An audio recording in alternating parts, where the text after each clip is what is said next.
Professor स्वामी मैं आपसे पूछ लेती हूँ, धीरेन्द्र जी के बाद, धीरेन्द्र जी और प्रोफेसर स्वामी को स्क्रीन पर रखिए। प्रोफेसर स्वामी मुझे बता दीजिए, मैं फिर वही सवाल दोहरा रही हूँ, जिसकी आमदनी 30,000 नहीं उसके पास 30 करोड़ कैसे आया? क्या ये पूछने वाला और सोचने वाला सवाल नहीं है?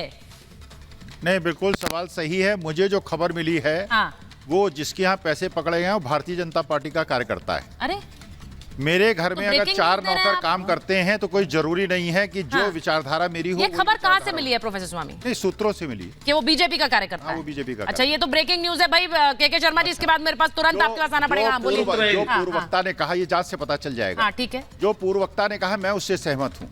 जो इस समय देश में सबसे बड़ी समस्या है कि संविधान को हटा के मनुस्मृति लागू हो रही है। शर्मा जी ने जितने भी नाम लिए, फारूक अब्दुल्ला का नाम लिया, अल्पसंख्यक हैं। देखिए अब आप बयान, देखिए मैं एक मुद्दे पर बात कर लूं प्रोफेसर स्वामी पहले। ये पीडीए को तबाह करने वाले लोग हैं। ये नैरेटिव क्यों चेंज करते हैं आप लोग? मेरे को समझ नहीं आता है। देखिए इस समय जो नैरेटिव है एक ही है केवल हिंदुस्तान में। प्रोफेसर स्वामी उस कैश पर नहीं बोलना है। वो है प्रोज्वल रमन्ना, देश के प्रतिष्ठा को गिराने वाला आदमी। जर्मनी में देश का भद्द पिटवा रहा है, ठीक है, और उसका बाप पकड़ा गया है और वो वापस आने को तैयार नहीं है, जिसकी कन्वेंसिंग की गई थी। तो इस समय हिंदुस्तान की नीरव मोदी, ललित मोदी, मेहुल चोकसी, प्रोज्वल रमन्ना जिस तरह से बदनामी कर रहे हैं, और जो मेरे सूत्र बता रहे हैं स्वामी जिसके पैसे पकड़े गए भारतीय जनता पार्टी का कार्यक्रम। आपके सूत्र बड़े रेलेवेंट सूत्र लग रहे हैं मुझे, क्योंकि ये खबर मुझे कहीं से नहीं मिली कि वो बीजेपी का कार्यकर्ता अगर है। एक मिनट धीरेन्द्र जी, मैं आपके पास आ रही हूँ। एक मिनट दुष्यंत जी, एक एक करके बात करेंगे। इन्होंने खबर को नया स्पिन दे दिया। वो कह रहे हैं जो पकड़ा गया है वो बीजेपी का कार्यकर्ता है। अब वो पीएस क्या काम कर बीजेपी का कार्यकर्ता है, जांच में अभी तक क्यों नहीं आई बात सामने? धीरेन्द्र जी, हाँ के शर्मा जी जल्दी से जवाब दे दीजिए, मैं धीरेन्द्र जी के पास जाऊं। एक मिनट के शर्मा जी, आपका कार्यकर्ता है ये कह रहे हैं प्रोफेसर स्वामी। मुझे तो पता नहीं प्रोफेसर स्वामी है क्या, मैं तो नहीं जानता, लेकिन मुझे तो बड़ा आश्चर्य है। मैं सनातनी हूं जो सर्विस कर रहा है। रहने दो भैया, सर्टिफिकेट मत दिया करो, सनातनी जो है ऐसा नहीं होता। चलो, ये जो व्यक्ति, आप सोचिए गवर्नमेंट सर्विस, जो जहांगीर आलम है वो भाजपा के मंत्री हैं, उनके यहाँ एक नौकरी कर रहा, उनका पीए है। पीए का भी वो उसके घर में काम करने वाला जो है वो भी अपॉइंटी है। और इनको सूत्रों से खबर मिल गई भाजपा है। इनको आके चैनल में झूठ बोल देना, इनका कौन लेने देने वाला है? ना इनके आगे नाथ ना पीछे पग है। इनके कोई लायबिलिटी लेने वाला है क्या, ये जो बैठ के चैनल पे बैठ रहे हैं?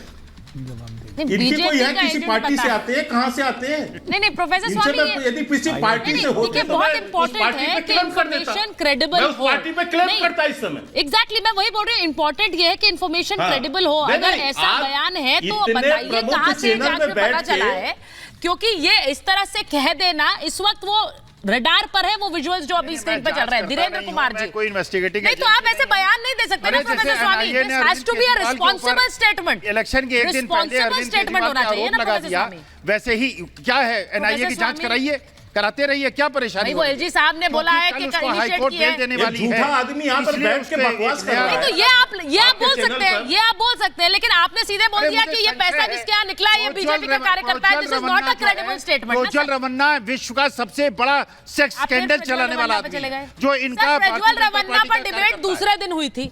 आज डिबेट का टॉपिक कुछ और है। घूम फिर कर क्या हम उन्हीं टॉपिक्स पर आएंगे जिस पर आप बात करना चाह रहे हैं? इसके बारे में जरा सोचिए। आज जो टॉपिक है वो ये नोटों की गड्डी है। आज जो टॉपिक है वो आदमी जांच करा लीजिए। ये क्रेडिबल नहीं है, ये क्रेडिबल बयान नहीं है। मैं फिर कहूंगी, जांच कराइए, जांच कराइए। हम थोड़ी जांच करता है, गलत होगा, जांच कराइए।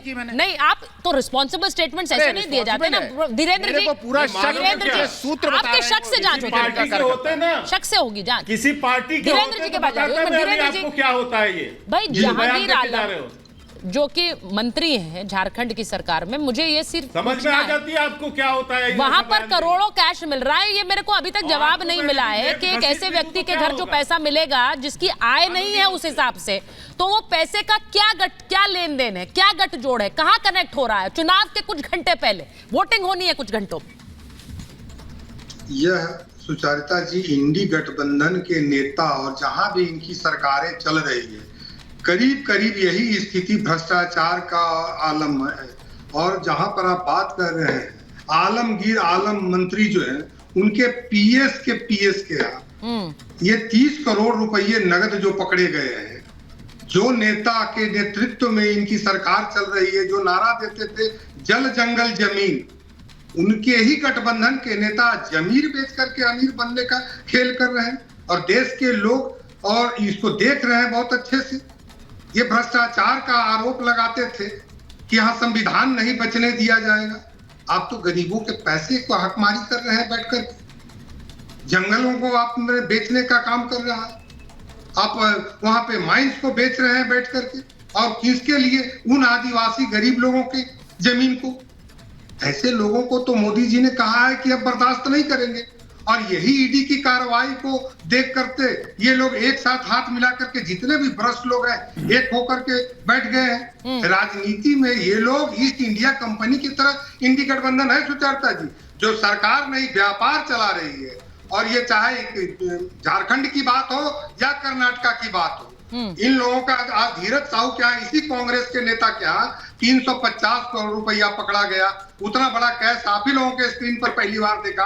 और फिर मैं आपको बधाई देता हूं देशवासियों को दिखलाने के लिए सुचरिता जी की 30 करोड़ रुपये का नोटों का पहाड़ फिर आप ही के चैनल पर देखने को मिल रहा है। और दुर्भाग्य और संजोग से दोनों कांग्रेस के नेता हैं, और वो लोग कहते हैं कि मुझे घूमने के लिए पैसे नहीं है, चुनाव लड़ने के लिए पैसे नहीं है। जरा बताइए कि भ्रष्टाचार का ये आलमगीर के आलम क्या हो रहा है। और दूसरी बात हो गई कि जब चुनाव में कोई मुद्दे नहीं है तो किस तरह से फारूक साहब उछालते हैं मुद्दे को, किस तरह से पूर्व मुख्यमंत्री जी चन्नी साहब कहते हैं कि ये पॉलिटिकल स्टंट है। क्या जो शहीद हो रहे हैं उनके शहादत को ये किस स्तर तक लेके जा रहे हैं। आज हमारा भाई जो वहां पे जाके 2000 किलोमीटर पर देश की मिट्टी को बचाने के लिए शहादत देता हो, उसको आप बांध के कह रहे हैं कि ये स्टंट हो रहा है। राजद के प्रवक्ता अभी बोल रहे थे कि दलित प्रेम, अभी 10 सेकंड बीच में मैं थोड़ा सा मुझे 10 सेकंड मौका दीजिए। राजद के प्रवक्ता ने कहा मेरे भाई को, सहयोगी प्रवक्ता को, कि दलित का आप अपमान कर रहे हैं।